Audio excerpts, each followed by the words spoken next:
নমস্কার সবাইকে, আপনাদের সবার ভালোবাসা নিয়ে এই ব্লগটা শুরু করা হলো। কালকের ভিডিওটা শেষ করেছিলাম একটা চায়ের দোকানের সামনে দাঁড়িয়ে। ওখানে কিছুক্ষণ দাঁড়িয়ে চা খেয়ে আবার আমরা দার্জিলিংয়ের দিকে রওনা হলাম।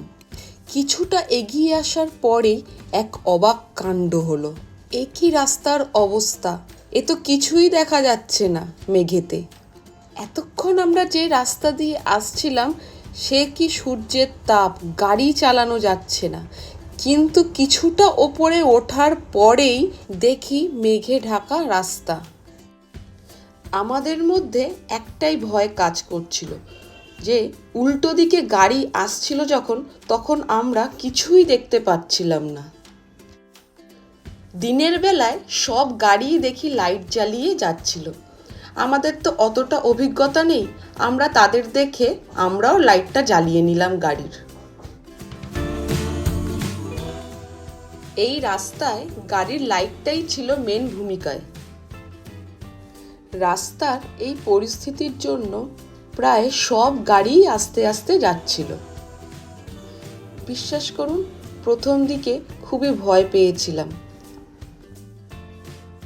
রাস্তাটা নেহাত কম ছিল না, প্রায় অনেকটা রাস্তা এই মেঘে ঢাকা ছিল।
এখন আমরা মেঘ কাটিয়ে দার্জিলিংয়ের দিকে ঢুকছি।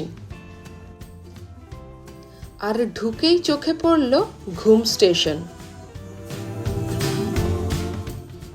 একটু ওপরের দিকে তাকালেই দেখা যাচ্ছিল মেঘে ঢাকা দার্জিলিং। মেঘ দেখলাম, ঘুম স্টেশন দেখলাম, টয় ট্রেনের লাইন দেখলাম, কিন্তু টয় ট্রেন আর কোথাও দেখতে পাচ্ছি না। আমার চোখ শুধু টয় ট্রেন খুঁজছিল।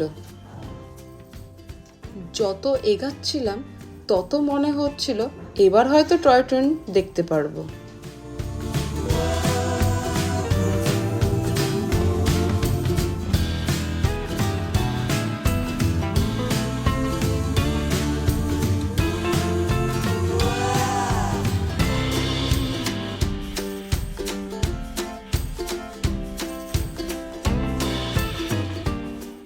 পাহাড়ের গায়ে এই বাড়িগুলো দেখতে খুব ভালো লাগছিল। এত দূর আসার পরেও টয় ট্রেনের সন্ধান পেলাম না, কিন্তু আমার মন বলছিল এইবার টয় ট্রেন আমি দেখতে পাবই। এত দূর যখন এসেছি, ঠিক দেখেছি টয় ট্রেন। দার্জিলিংয়ের রাস্তা বিশেষ কিছু ভালো নয়, একদমই খারাপ। দূর থেকে আবার একটা টয় ট্রেন দেখতে পেলাম।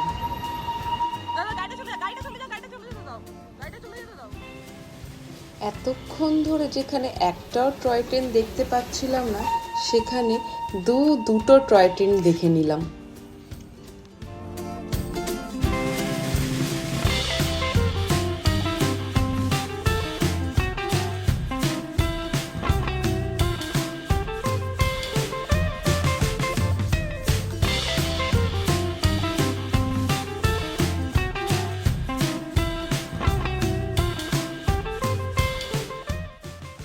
আমরা এবার হোটেলের সন্ধানে যাচ্ছি।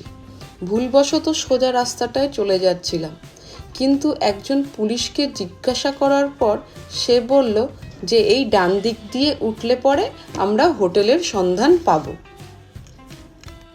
অনেক হোটেল দেখার পরে লাস্টে এই হোটেলটা সিলেক্ট হলো যে আমরা এখানেই থাকব। এটা ছিল হোটেলের রিসেপশন।